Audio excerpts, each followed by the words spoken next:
JS টেকনোলজির পক্ষ থেকে সবাইকে স্বাগত। HTML এর বেসিক ট্যাগ ডিসক্রিপশনে আজকে আমরা শিখব লিস্ট ট্যাগের বিস্তারিত আলোচনা। আমরা দ্বিতীয় অংশে শিখব লিস্ট নিয়ে কিভাবে কাজ করা যায়। আমরা শুরুতেই প্রথম ভিডিও যারা দেখেছি তারা দেখেছি যে প্রথম ভিডিওতে আমরা কিভাবে ফোল্ডার তৈরি করব, কিভাবে ফাইল তৈরি করব। তো আমরা আবার নতুন করে ফাইল তৈরি করে দেখাবো। প্রথমে আমাদের ওয়েব ডিজাইন যে ফোল্ডারটা রয়েছে সেই ফোল্ডারে গিয়ে আমি একটা ফাইল তৈরি করব। ফাইল তৈরি করার জন্য প্রথমে যাব নিউ থেকে টেক্সট ডকুমেন্টে আমি এটাতে নাম এডিট করে দিব, লিখবো হচ্ছে list.html এবং বাকি .text উঠায় দিব, দিয়ে আমি এন্টার দিব এবং এটাতে ইয়েস বাটন ক্লিক করে দিব।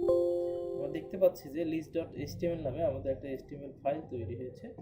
আমরা এই ফাইলটাকে আমাদের নির্ধারিত এডিটর সাবলাইম টেক্সট ব্যবহার করতেছি। সাবলাইম টেক্সটে ব্রাউজারে সাবলাইম টেক্সটে আমরা এটাকে এডিট করে দিব, ওপেন করে নিব ফাইলটাকে। এটা ওপেন করার জন্য আমরা টেনে সাবলাইম টেক্সটে নিয়ে গিয়ে ছেড়ে দেব list.html আমরা লিস্টে কাজ করব। লিস্ট নিয়ে HTML এর কিছু লিস্ট আইটেম আছে, সেই লিস্ট আইটেম নিয়ে কাজ করব।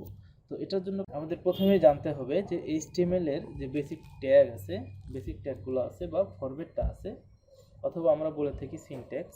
HTML এর এই সিনট্যাক্সটা আমরা এখানে তৈরি করে নিব।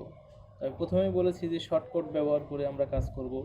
শর্টকাট ব্যবহার করার জন্য আমরা প্রথমে লিখব হচ্ছে HTML।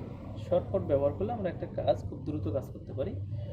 লিখব হচ্ছে HTML, তারপরে :5। আমাদের যে ফরম্যাটটা এখানে শো করছে এটা হচ্ছে ট্যাব দিলে সাথে সাথে চলে আসবে ফরম্যাটিং। কিবোর্ড থেকে ট্যাব বাটন প্রেস করলে চলে আসছে। আমরা লিখলাম প্রথমে যে HTML Ctrl+Z দিই HTML:5। তার কারণ হচ্ছে আমরা কিছু শর্টকাট ব্যবহার করতেছি এখানে। তো এই শর্টকাট ব্যবহার করার জন্য আমাদের সাবলাইম টেক্সটটাকে সেট আপ করতে হয়েছে। লিস্ট হচ্ছে দুই প্রকার, একটা হচ্ছে অর্ডার লিস্ট আর একটা আনঅর্ডার লিস্ট। তো অর্ডার লিস্টের জন্য আমরা প্রথমে একটা হেডিং তৈরি করে নিব h2 ব্যবহার করে। প্রথমে লিখব যে টাইপ অফ লিস্ট।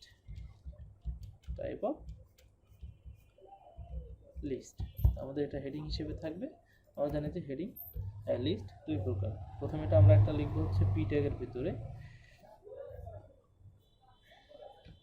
নাম্বারিং করে লিখি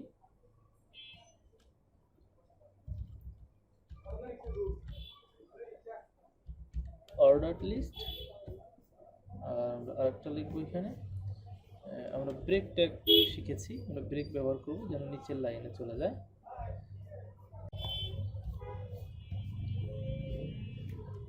দুই নম্বরে লিখব আনঅর্ডারড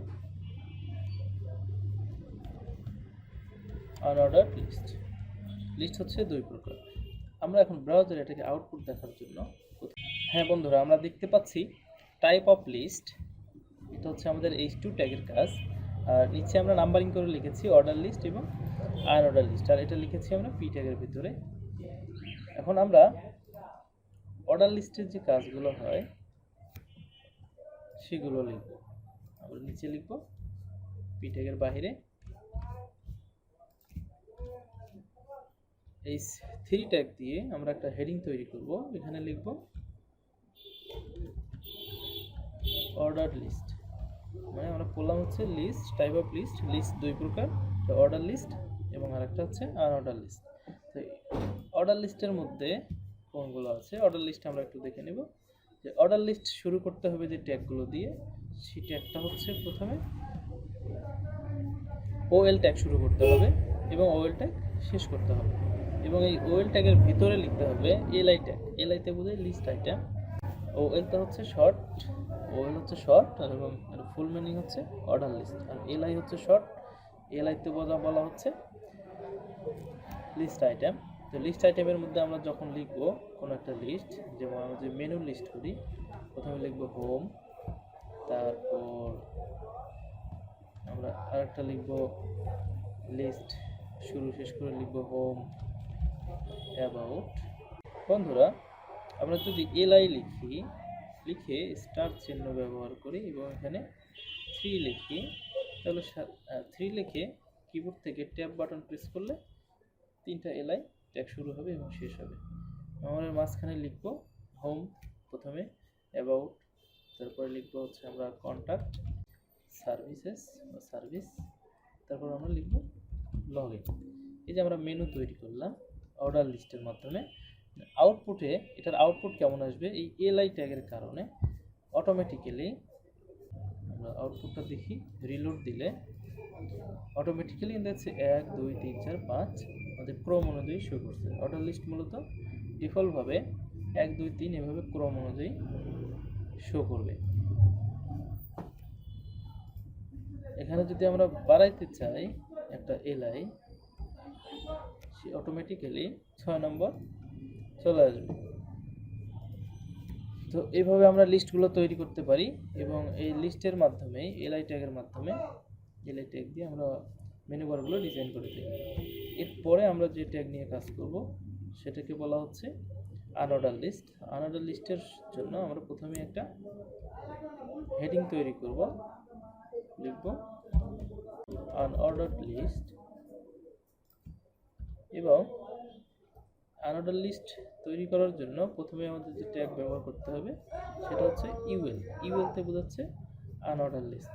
আনঅর্ডার লিস্টের মধ্যে আমরা ঠিক একইভাবে এলআই তৈরি করব।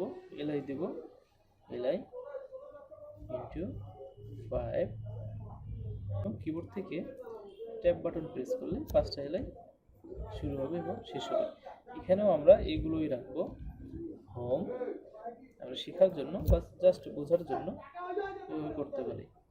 অর্ডার লিস্ট এবং আনঅর্ডার লিস্ট ব্যবহার করে আমরা একটা ওয়েবসাইটের বিভিন্ন ধরনের ইনস্ট্রাকশনগুলো বা একটা সফটওয়্যার বা একটা ওয়েবসাইট কীভাবে চালাতে হবে তার গাইডলাইনগুলো আমরা এইভাবে অর্ডার লিস্ট করে দিতে পারি। কন্ট্যাক্ট, সার্ভিস, লগইন, তারপর সেভ দিয়ে এটাকে আমরা ব্রাউজারে রান করব। দেখা যাচ্ছে যে আনঅর্ডার লিস্টের মধ্যে এখানে শুরু হয়েছে কি দিয়ে, বুলেট দিয়ে। এগুলো হচ্ছে কালো কালো বুলেট, আর অর্ডার লিস্টে আসছে ক্রম অনুযায়ী 1 2 3 4। এখন বন্ধুরা, আমরা যদি এই ক্রমগুলো চেঞ্জ করতে চাই, 1 2 3 যদি চেঞ্জ করতে চাই তাহলে আমরা কি করতে পারি, তাহলে আমরা লিখবো হচ্ছে ওএল ট্যাগের মধ্যে একটা অ্যাট্রিবিউট লিখবো। ওএল ট্যাগের অ্যাট্রিবিউট হচ্ছে টাইপ ইকুয়াল ডাবল কোটেশন লিখে আমরা যদি এর মাঝখানে ক্যাপিটাল ই লিখে দিই তাহলে আমাদের এই ক্রমগুলো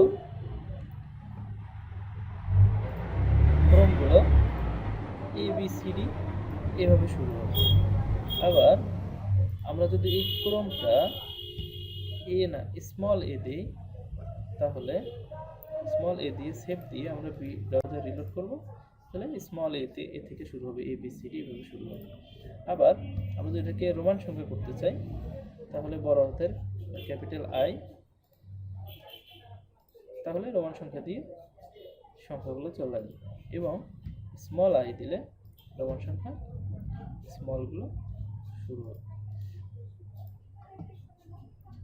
তো বন্ধুরা, আমরা দেখলাম হচ্ছে অর্ডার লিস্ট, এবং আমরা এটাও ভাবতে পারি যে একটা অর্ডার লিস্টের মধ্যে যে যেমন কন্ট্যাক্ট আছে অথবা অ্যাবাউট আছে অথবা সার্ভিস আছে, আমরা ধরলাম সার্ভিস। এই সার্ভিসের মধ্যে আমরা চাচ্ছি যে এখানে আরও একটা লিস্ট থাকবে। যেমন এই যে সার্ভিসটা আছে, এই service tag closing tag, LI closing ট্যাগের ভিতরে এখানে গিয়ে লিখবো আবার ওএল ট্যাগ শুরু করব এবং ওএল ট্যাগ শেষ করব, এর ভিতরে আবার এলআই ট্যাগ শুরু করব শেষ করব, এবং এর মধ্যে লিখবো আমরা সার্ভিস 1, আবার লিখতে পারি এলআই শুরু করব শেষ করব, এবং এর মাঝখানে লিখবো সার্ভিস 2। এভাবে আমরা সার্ভিস 2, সার্ভিস 3, সার্ভিস 4 এভাবে কাজ করতে পারি।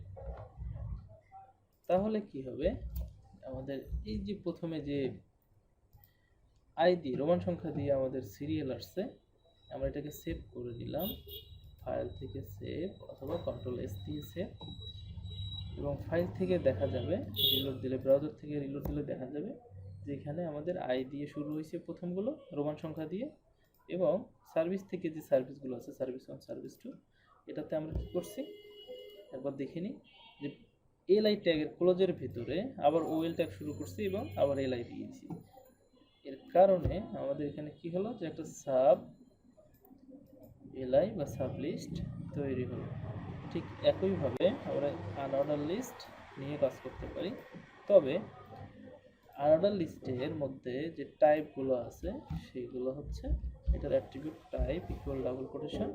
শুরুতে আমরা দেখতে পাচ্ছি যেখানে বুলেট দেওয়া আছে, তো এটাতে ক্রম অনুযায়ী 1 2 আসবে না, এখানে দিতে হবে SQUARE স্কোয়ার। যদি আমরা স্কোয়ার অ্যাট্রিবিউটের ভ্যালুটা ব্যবহার করি তাহলে এখানে যে বুলেট দেখা যাচ্ছে গোল গোল, এটা স্কোয়ার হয়ে যাবে। আবার যদি আমরা এটাকে স্কোয়ার না দিয়ে CIRCL সার্কেল ব্যবহার করি তাহলে এটা সার্কেলে পরিণত হয়ে যাবে। তো বন্ধুরা, আমরা যদি এখন এর মাঝখানে, এই সার্ভিসের মাঝখানে আবার সার্ভিস তৈরি করতে চাই, সেক্ষেত্রে আমরা একই নিয়মে ইউএল ট্যাগ শুরু করব, ইউএল শেষ করব, এর ভিতরে আবার এলআই শুরু করব, শেষ করব, সার্ভিস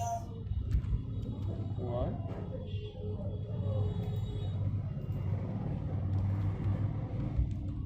সার্ভিস 2,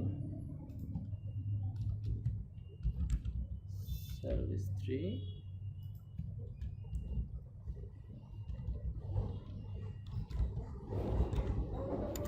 সার্ভিস 4।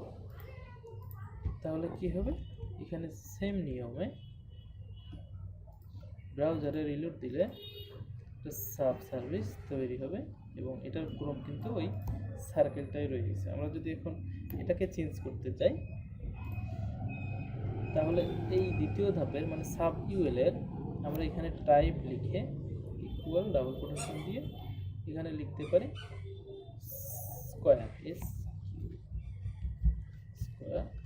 তাহলে এই সাব লিস্টের টাইপটা সার্কেল হয়ে যাবে। তো বন্ধুরা, আমরা এইভাবে লিস্ট করতে পারি, যে লিস্ট 2 প্রকার, একটা হচ্ছে অর্ডার লিস্ট এবং একটা আনঅর্ডার লিস্ট। তো কথা হচ্ছে বন্ধুরা, আমরা যখন একটা ওয়েবসাইটে মেনু বার ডিজাইন করব তখন অবশ্যই আনঅর্ডার লিস্ট বা ইউএল ট্যাগ ব্যবহার করে, এলআই ট্যাগ ব্যবহার করে মেনুটা তৈরি করব। আজকে এই পর্যন্তই, ধন্যবাদ সবাইকে।